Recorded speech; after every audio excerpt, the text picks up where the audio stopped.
वास्तु समाधान चैनल में आपका स्वागत है।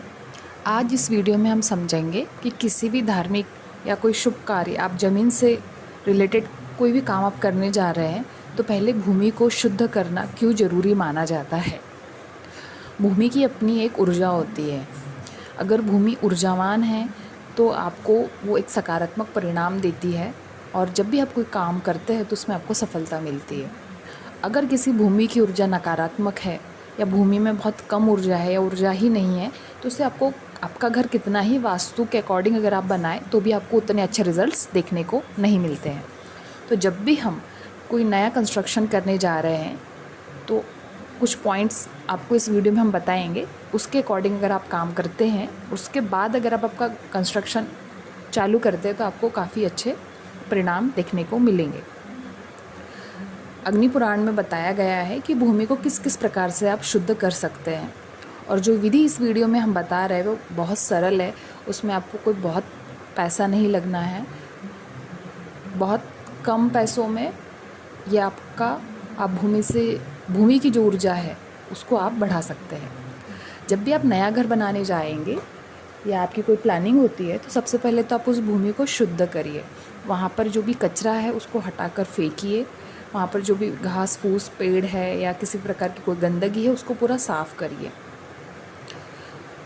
उस गंदगी के हटने के बाद में आप सबसे पहले उस पर गंगाजल या गौमूत्र का आप छिड़काव करें।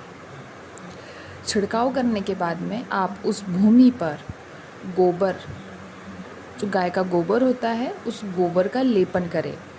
आप ऐसा भी कर सकते हैं कि एक बकेट में आप गोबर डालिए और गोबर डालने के बाद में आप उसका पूरा घोल बना लीजिए और उस घोल को आप पूरे प्लॉट के एरिया में या आपका कोई फैक्ट्री बन रहा है या कोई प्लॉट पे आप कंस्ट्रक्शन कर रहे हैं तो उस पर आप पूरा फैला दीजिए।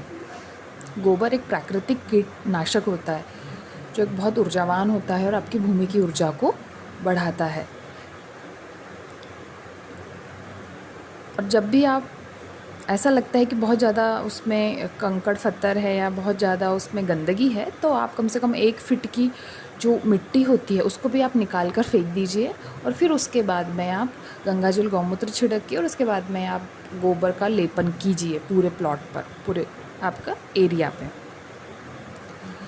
नेक्स्ट पॉइंट आता है कि आप वहाँ पर कोशिश करिए, आपके आस पड़ोस में या ऐसा कुछ आप व्यवस्था कर सकते हैं कि वहाँ पर आप एक दिन के लिए गाय जो होती है हमारी, गाय को आप वहाँ ठहराइए।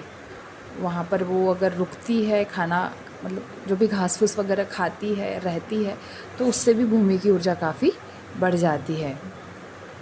गायों की उपस्थिति भूमि को प्राकृतिक रूप से काफ़ी सकारात्मक ऊर्जा से भर देती है। और साथ ही साथ में आप भूमि पर आप एक दीपक जलाइए और प्रार्थना करिए। आप भूमि से आप प्रार्थना कीजिए, धरती माँ से आप प्रार्थना कीजिए, उनसे आप कहिए कि ये जब हम इस भूमि पर हम ग्रह का निर्माण करने जा रहे हैं उनसे आप आज्ञा लीजिए और उसके बाद में आप वहाँ पर कुछ मंत्रों का जाप कीजिए। अगर आप भूमि जागृत मंत्र का जाप करते हैं और ये सारी विधि अगर आप करते हैं तब भूमि पवित्र, शांत और किसी भी शुभ कार्य करने के लिए तैयार मानी जाती है। तो ये सारी विधि आप अपनाइए और आस पड़ोस में अगर आपके परिवार में किसी और का भी कोई गृह निर्माण हो रहा है तो आप ये वीडियो उन्हें बताइए और करिए। तो अगली बार जब भी आप कोई पूजा या वास्तु का कोई कार्य या कोई नया निर्माण करते हैं तो सबसे पहले भूमि की ऊर्जा को शुद्ध करें।